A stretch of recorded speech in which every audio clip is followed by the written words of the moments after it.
Coucou tout le monde, alors aujourd'hui j'avais envie de vous faire donc cette petite vidéo sur les métiers que l'on peut faire suite à un cursus en droit immobilier. La semaine dernière je vous avais fait un petit sondage pour savoir qui serait intéressé par cette vidéo et à ma grande surprise vous étiez plus de 200 à me dire oui, donc j'étais très contente, donc comme ça je vais pouvoir vous partager deux, trois petites informations. C'est vrai que lors de mes cours particuliers, j'ai souvent des étudiants en L1 ou en L2 qui me posent des questions sur les métiers que l'on peut faire dans le droit. Il faut savoir que lorsque vous êtes spécialisé, après un Master 2, il y a énormément d'opportunités qui s'offrent à vous, mais on ne les connaît pas forcément toujours.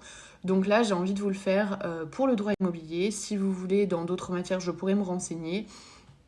Sachez déjà, comme je vous l'ai dit la dernière fois dans la vidéo, déjà pour ce qui est du métier de juriste, vous avez plein de sortes. Oui, je vous disais, vous avez plein de sortes de juristes différents, que ce soit en droit civil, en droit des affaires, en droit immobilier, et encore j'en passe. Je pourrais vous faire une petite vidéo là-dessus parce que c'est vraiment très intéressant. Le métier de juriste, c'est un métier dont on ne parle pas souvent, et pourtant c'est vraiment un métier très intéressant et très avantageux sur plein de points. Donc je pourrais vous faire une petite vidéo là-dessus.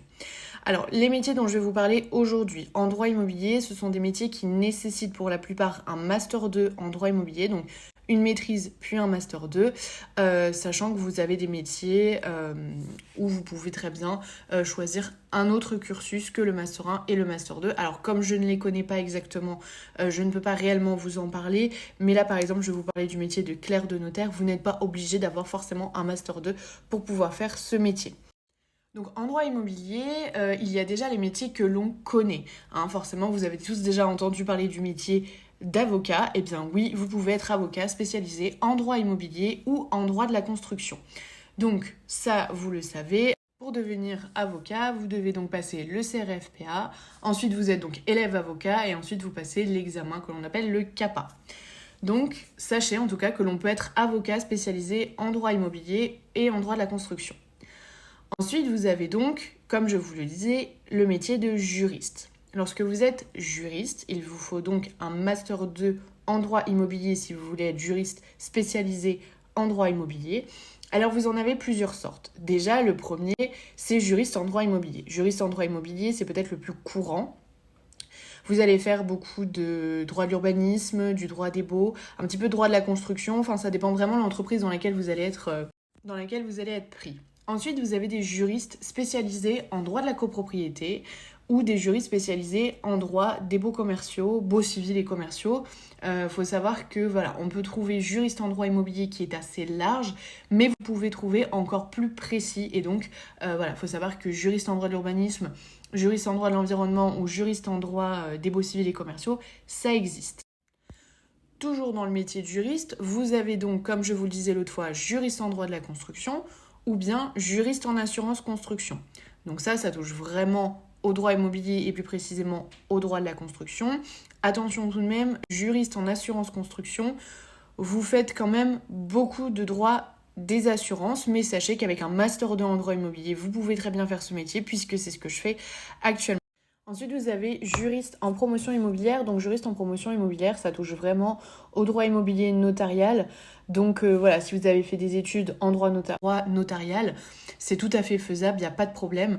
C'est vrai que c'est un mélange de droit immobilier, de droit notarial, donc ça peut être vraiment très intéressant. Et enfin, vous avez juriste en investissement immobilier. Donc ça, c'est un mélange de droit immobilier, de droit fiscal et de droit notarial. À savoir que lorsque vous avez des annonces de juristes en droit immobilier et tous les autres que je vous ai cités, les recruteurs demandent en général un Master 2 en droit immobilier ou un Master 2 droit des affaires ou civil, ça dépend des recruteurs. C'est vrai qu'ils demandent souvent de l'expérience.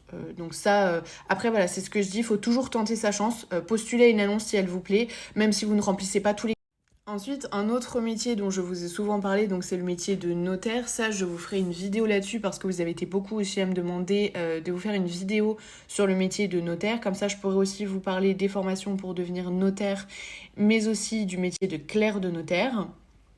Voilà. Alors, un autre métier que vous pouvez faire avec un Master 2 en droit immobilier, c'est administrateur de biens. Alors, administrateur de biens, je ne sais pas si ça vous parle, mais en tout cas, je vais vous faire une petite description pour vous expliquer ce que c'est un peu plus en détail, parce que c'est vrai que c'est un métier vraiment très spécialisé en droit immobilier. Alors, l'administrateur de biens, si vous voulez, on va faire appel à lui lorsqu'on est propriétaire d'une maison, d'un appartement, d'un parking. C'est un petit peu l'intermédiaire entre le propriétaire et le futur locataire. C'est lui, si vous voulez, qui va vraiment s'occuper de toute la gestion, que ce soit administratif ou la gestion du bien. C'est lui qui va faire visiter aux futurs locataires. C'est lui aussi qui va recevoir les loyers avant de les reverser aux propriétaires. Donc on est vraiment dans de la gestion immobilière. Ensuite, avec un Master 2 en droit immobilier, vous pouvez aussi exercer le métier de syndic de copropriété, sachant qu'en Master 2, vous faites du droit de la copropriété. Donc c'est vraiment pas mal pour vous préparer à ce métier. Donc concrètement, en quoi ça consiste? Alors un syndic de copropriété, il vient prendre en charge l'administration donc d'une copropriété pour le compte du propriétaire et c'est lui, si vous voulez, qui va prendre en charge l'administration de l'immeuble, des équipements collectifs. Voilà, c'est encore une fois de la gestion immobilière, mais vraiment en ce qui concerne une copropriété donnée. Après, vous pouvez évidemment aussi travailler dans une agence immobilière en tant qu'agent, expert immobilier ou directeur d'agence. Alors après, c'est vrai que c'est pas très juridique, ça touche surtout à l'immobilier en tant que tel. Par contre, un métier qui peut être vraiment très intéressant et je m'étais vraiment renseignée parce que ça avait l'air vraiment passionnant à partir du moment où on est très intéressé par l'immobilier, c'est négociateur ou conseiller dans l'immobilier de luxe. Donc en fait, voilà, vous travaillez effectivement avec des agences immobilières, alors surtout dans les grandes villes, et puis vous gérez des biens d'exception, de prestige, de luxe. Et pour les personnes qui sont vraiment intéressées par l'immobilier, je pense que ça peut être vraiment super intéressant. Alors après, par contre, je pense que c'est un métier qui est vraiment très stressant, vraiment très prenant. Vous n'êtes pas vraiment dans le juridique, mais vous êtes vraiment à fond dans l'immobilier. Ensuite, je peux évidemment vous parler du concours de la magistrature dans le but de devenir magistrat. Hein, vous pouvez très bien devenir juge spécialisé en droit immobilier. Donc, vous devez passer un concours et puis en fait, après, vous allez à l'école nationale de la magistrature pour devenir juge à l'issue de votre Master 2. Après, vous avez un autre métier que vous pouvez faire, mais c'est mieux d'avoir un Master 2 en droit de l'urbanisme. Ben, c'est tout simplement urbaniste. Alors, il faut savoir que le droit immobilier, c'est quand même du droit privé de manière générale, alors que le droit de l'urbanisme, c'est une matière de droit public. Alors, évidemment, on en fait en Master 1 comme en Master 2 quand on fait du droit notarial ou du droit immobilier, mais le droit de l'urbanisme, c'est une matière de droit public. Donc, si vous voulez être urbaniste, privilégiez plutôt un Master 2 de droit d'urbanisme, de la même manière que le droit de l'environnement. Si vous voulez travailler en droit de l'environnement, privilégiez un Master 2 en droit de l'environnement. Ensuite, on m'a posé la question pour le métier d'architecte. Alors, architecte, il faut savoir que vous avez un concours spécial. Là, je ne saurais pas vous dire de tête, je ne me rappelle plus. Mais en tout cas, vous avez une école. Et je me demande si ça s'appelle pas l'école d'architecture nationale ou l'école nationale d'architecture. En tout cas, voilà, c'est un diplôme. Vous devez absolument avoir ce diplôme pour devenir architecte. Donc voilà, vous pouvez vous renseigner sur ce métier. Alors c'est vrai que c'est très intéressant. Moi, je sais qu'avec du recul, après avoir étudié le droit de la construction, je me dis qu'effectivement, architecte, ça aurait pu être un métier qui aurait pu me passionner. Alors pas architecte d'intérieur, mais vraiment l'architecte qui accompagne le maître d'ouvrage et les entrepreneurs lors des chantiers. Je pense que ça m'aurait énormément plu. Donc honnêtement, renseignez-vous sur ce métier parce que ça a l'air super intéressant.